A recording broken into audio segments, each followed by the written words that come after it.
Semicolons are punctuation marks used to connect two independent clauses that share a logical connection. Semicolons differ from periods in that their purpose is to emphasize the connection between the two clauses.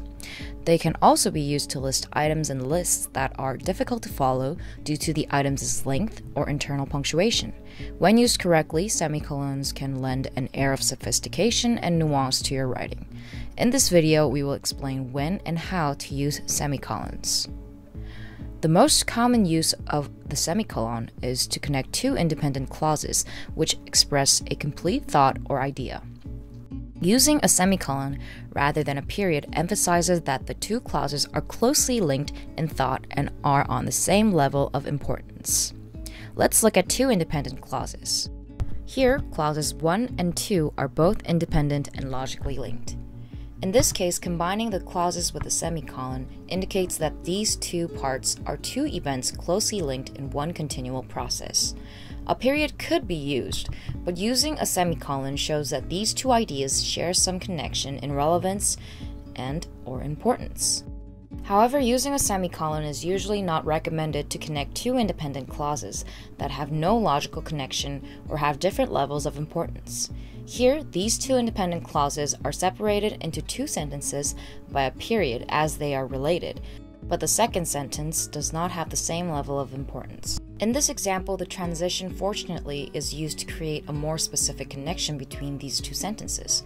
Additionally, as a rule of thumb, when a clause begins with a transition such as therefore, however, thus, additionally, etc., a period rather than a semicolon should be used.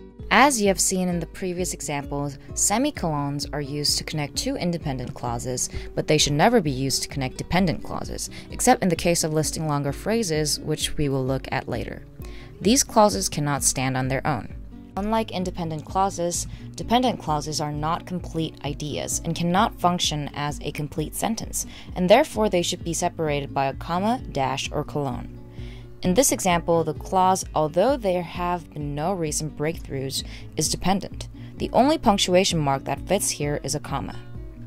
Another common use of semicolons is to list items that are long, complex, or include internal punctuation.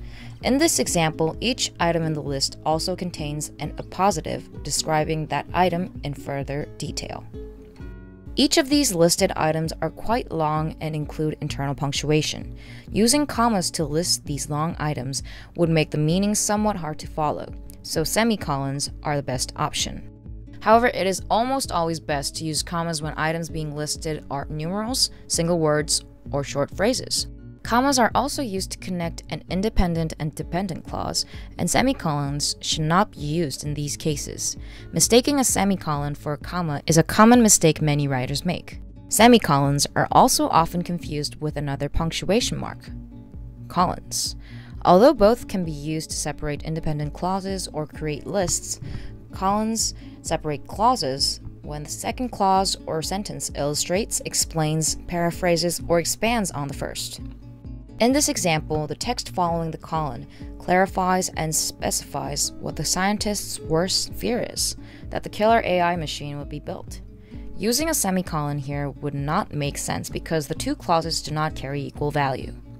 A colon is also used to make lists and tell the reader, "This is what I mean." The colon should not be used too often for this purpose unless there are extensive lists involved. Another common mistake to avoid is using a semicolon to separate an introductory phrase from the main body of a sentence. An introductory word or phrase should be separated from the main sentence but by a comma, not a semicolon. For more detailed guides on punctuation, grammar, and formatting, visit wordvice.com and subscribe to our YouTube channel for upcoming videos focused on helping you improve your academic writing.